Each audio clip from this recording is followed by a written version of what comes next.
भारतीय reserve bank ने 4 गैर बैंकिंग वित्तीय कंपनीज और माइक्रो फाइनेंसिंग संस्थानों पर कार्रवाई करते हुए उन्हें लोन पास और डिस्ट्रीब्यूट करने से रोक दिया है। ये प्रतिबंध इन कंपनीज की कुछ नियामक चिंताओं के चलते लगाया गया है।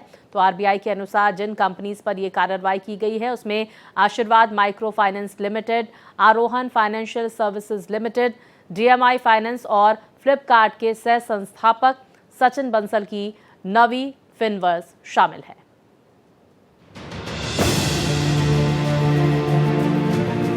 भारतीय रिजर्व बैंक ने 4 बड़ी एनबीएफसी कंपनियों पर कड़ी कार्रवाई की है। आरबीआई ने इन कंपनियों पर बैन लगा दिया है। ये 21 अक्टूबर 2024 से लोन नहीं दे पाएंगी। आरबीआई ने यह फैसला इन कंपनियों की ओर से ग्राहकों से बहुत ज्यादा ब्याज वसूलने के कारण लिया है। आरबीआई ने जिन 4 कंपनियों पर एक्शन लिया है उनके नाम है Asirvad micro finance limited, Arohan financial services limited, DMI finance private limited और नवी फिनसर्व लिमिटेड। नवी फिनसर्व लिमिटेड फ्लिपकार्ट के संस्थापक सचिन बंसल की है।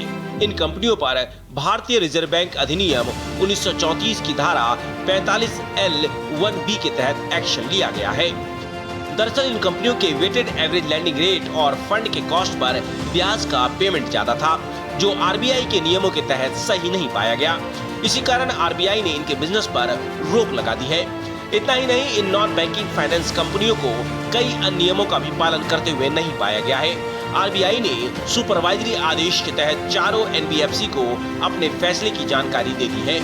भारतीय रिजर्व बैंक ने 2 माइक्रो फाइनेंस कंपनियां चेन्नई बेस्ड आशीर्वाद माइक्रो फाइनेंस लिमिटेड और कोलकाता बेस्ड आरोहन फाइनेंशियल सर्विसेज लिमिटेड के जहां लोन देने पर रोक लगा दी है, तो वहीं 2 एनबीएफसी कंपनियां जिसमें नई Delhi based DMI finance private limited और बेंगलुरु बेस्ड नवी फिनसर्व लिमिटेड शामिल हैं। इन पर लोन की मंजूरी से लेकर उसे डिसबर्स करने तक पर रोक लगा दी है। आरबीआई की तरफ से जारी बयान में कहा गया है कि पिछले कुछ महीनों में अलग अलग चैनलों के माध्यम से रेगुलेटेड इकाइयों को छोटे वैल्यू वाले लोन में पारदर्शिता बरतने को कहा गया था।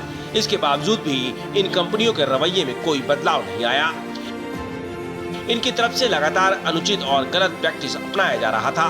इन चारों एनबीएफसी पर ये बंदिशें 21 अक्टूबर 2024 के बिजनेस के क्लोजिंग से बाद से लागू होगी।